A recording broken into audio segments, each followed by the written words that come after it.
Welcome to my channels. ఈరోజు ఇడ్లీ చట్నీ, పప్పులు, పల్లీలు, కొబ్బరి వేసి చట్నీ చేస్తున్నాను. ఫస్ట్ ప్యాన్ పెట్టి స్టవ్ వెలిగించుకొని ఫస్ట్ పల్లీలు వేస్తున్నాను. కప్పు కొంచెం దూరగా వేయించుకోవాలి.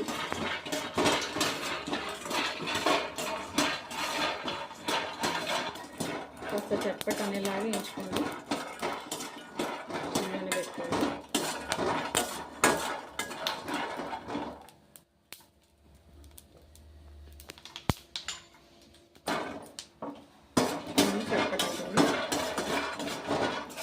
తీసేసుకున్నాను. కాస్త కప్పు సన్న కప్పు పుట్నాలు ఇవి కూడా కాస్త వేయించుకున్నాము. క్షణం అంతే తీసేసుకున్నాను.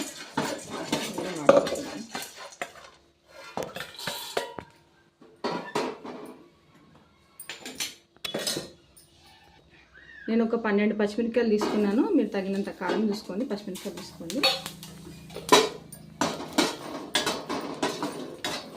అన్ని పచ్చిమిరపకాయలు ఇలా చీల్చుకోవాలి, లేకపోతే అది పేలుతుంది.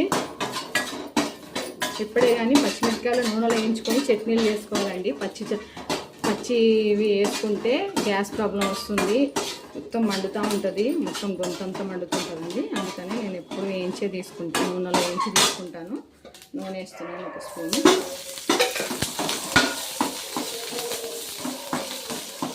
ఇలా వేగాక బాగా వేగాలండి, పచ్చికనం పోవాలి. తర్వాత కప్పు కొత్తిమీర వేసుకుంటున్నాను.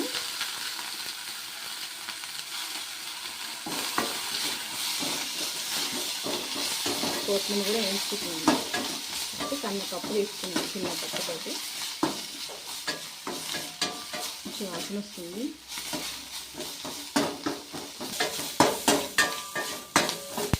ఇలా బాగా వేయించుకోవాలి.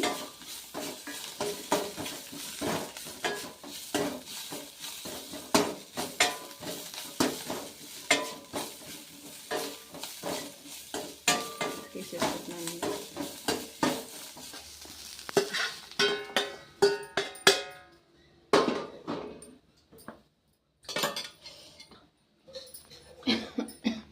ఇప్పుడు ఒక స్పూన్ ఆయిల్ వేసుకొని దాంట్లో ఆవాలు, జీలకర్ర, కొంచెం మినప్పప్పు వేసుకుంటున్నానండి. మినప్పప్పు వేసుకుంటే చాలా టేస్ట్ వస్తుంది.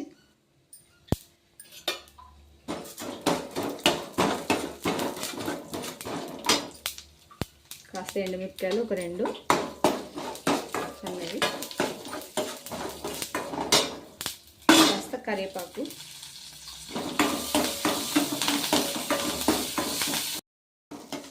కాస్త వేగానే స్టవ్ ఆఫ్ చేసేసాను.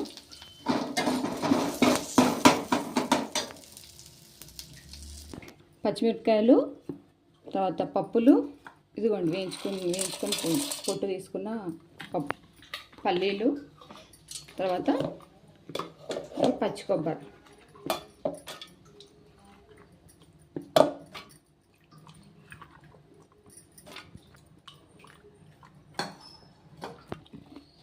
దీంట్లో 4 వెల్లుల్లిపాయలు వేస్తున్నాను. తోలు తీసిన వెల్లిపాయలు. ఇది చాలా మంచిదండి, ఒంట్లో ఉన్న కొలెస్ట్రాల్ని తక్కువ చేస్తుంది. ఇట్లా పచ్చి దీంట్లో వేసుకుంటే చాలా టేస్ట్ కూడా ఉంటుంది. ఒక స్పూన్ సాల్ట్ కూడా వేస్తున్నాను. తగినంత సాల్ట్ వేసుకోండి. దీన్ని ఇప్పుడు గ్రైండ్ చేయాలి. ఇలా మధ్యలో వాటర్ వేసుకొని మెత్తగా గ్రైండ్ చేసుకోవాలి. ఇలా ఫైన్గా పేస్ట్ చేసుకోవాలి చట్నీని. దీంట్లో ప్యాన్లో వేస్తున్నాను.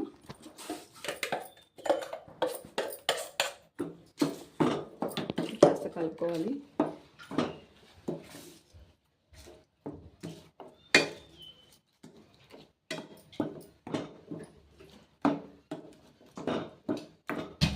ఎక్కువ కలుపుకోవద్దు, కలుపుకుంటే కూడా మళ్ళీ చెడిపోతుంది చట్నీ. ఇదిగోండి ఇడ్లీకి చట్నీ. ఇడ్లీ చేశాను పొద్దున్నే.